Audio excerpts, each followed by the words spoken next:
Frances Widdowson, the speaker who was invited to talk on how wokeism threatens academic freedom at the University of Lethbridge, is now suing the university for cancelling her talk in February of this year. Widdowson was invited by Dr. Paul Viminetz, a U of L professor, to discuss how woke ideology is hostile to free speech.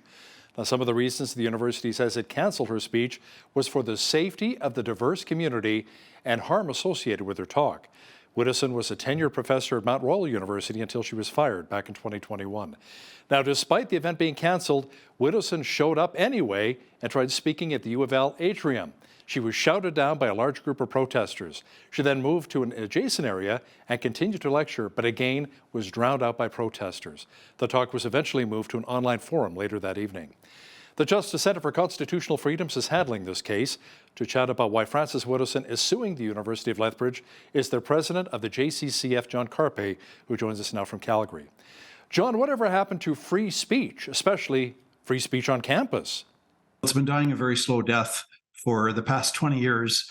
It started out with university authorities and student unions were persecuting pro-life groups and saying pro-life students could not freely express their views on campus.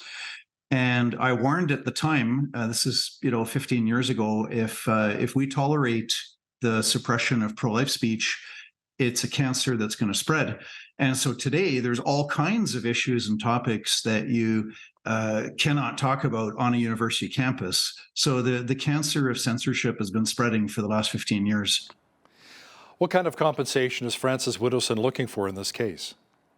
So in the court action that we filed on behalf of her, as well as University of Lethbridge professor Paul Viminetz and a student as well, we are seeking a declaration that the university has violated their charter rights and freedoms. And we're also seeking a court order to compel the university to host the event. And that was filed in late July. And of course, like all court actions, it will probably take a year or two or longer before we finally get a ruling.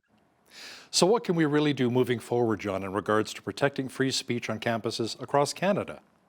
I think it's important for people to contact their provincial politicians, their member of the Legislative Assembly, and express the view that they don't want their tax dollars going to universities that repudiate their very mission, their very reason for being is to facilitate debate and to allow free expression and to facilitate dialogue in the pursuit of truth. That's the very role of the university. When a university repudiates that by caving into mob pressure to cancel a speaker who has some unpopular views, those universities should not be getting money from taxpayers, and taxpayers need to tell the premier and the provincial politicians that universities need to clean up their act. Otherwise, they should not get taxpayer funding.